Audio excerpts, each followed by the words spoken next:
Chers consoeurs, chers confrères, chers partenaires, en cette fin d'année, je vous souhaite de passer toutes et tous d'excellentes fêtes et avant toute chose d'être en bonne santé et entourés de vos proches.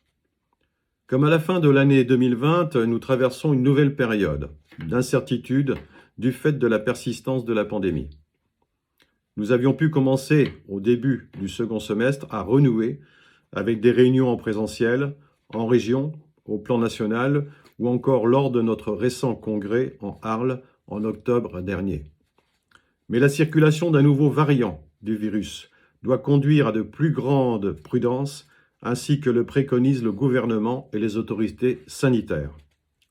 Aussi, à l'instar d'autres organisations professionnelles, comme l'Agence Qualité Construction et l'Ordre des architectes, il nous est apparu préférable, au vu du contexte, de ne pas organiser en janvier de cérémonie des vœux ni de soirée des partenaires.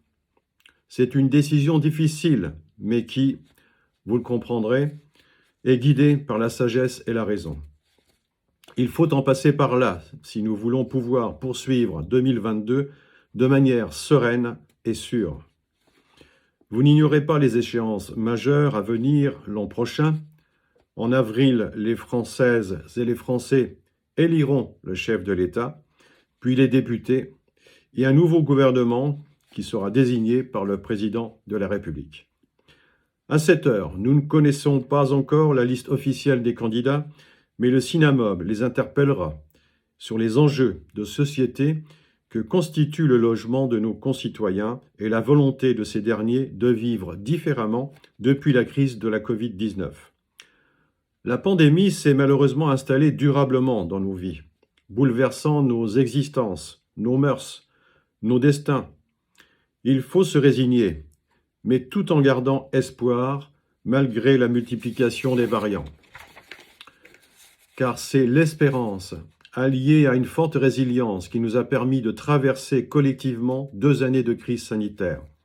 Malgré tout, les indicateurs économiques sont au vert pour le bâtiment. Le bilan de l'année 2021 est bon pour le secteur de l'habitat, à l'exception du marché de la promotion immobilière. Il devrait en aller de même pour 2022, même si 2 tendances majeures doivent être prises en compte. Possible cycle inflationniste lié à une surchauffe de l'économie du fait de difficultés d'approvisionnement, de la hausse des prix des matériaux et de l'énergie, du manque de main-d'œuvre, de la pression salariale, enfin les conditions d'octroi des prêts immobiliers qui vont se durcir. Pour le CINAMOB aussi, l'année 2022 sera tout aussi importante. Les équipes régionales seront renouvelées avec un nouveau découpage pour les régions qui l'ont souhaité lors des 2 premiers mois, tout comme ensuite son équipe de direction. Un nouveau président national sera élu lors du congrès de Colmar qui se déroulera du 8 au 10 juin prochain et où j'espère vous retrouver nombreux. Car comme je l'ai déjà indiqué, je ne me représenterai pas pour un nouveau mandat. Le thème retenu pour cette manifestation sera celui de l'habitat de demain. Il nous permettra d'appréhender les problématiques d'urbanisme, d'aménagement du territoire et de la qualité des constructions. Mais d'ici là, nous aurons continué à écrire ensemble l'histoire du CINAMOB. Plus que jamais, il importe de rester unis et que vous vous appropriez les démarches du CINAMOB en termes de formation, notamment sur la RE 2020, d'attestation de compétences pour obtenir le titre de techniconcepteur, enfin le retour de fiches prescription. C'est à ce prix que les maîtres d'œuvre seront reconnus et pourront continuer d'exercer.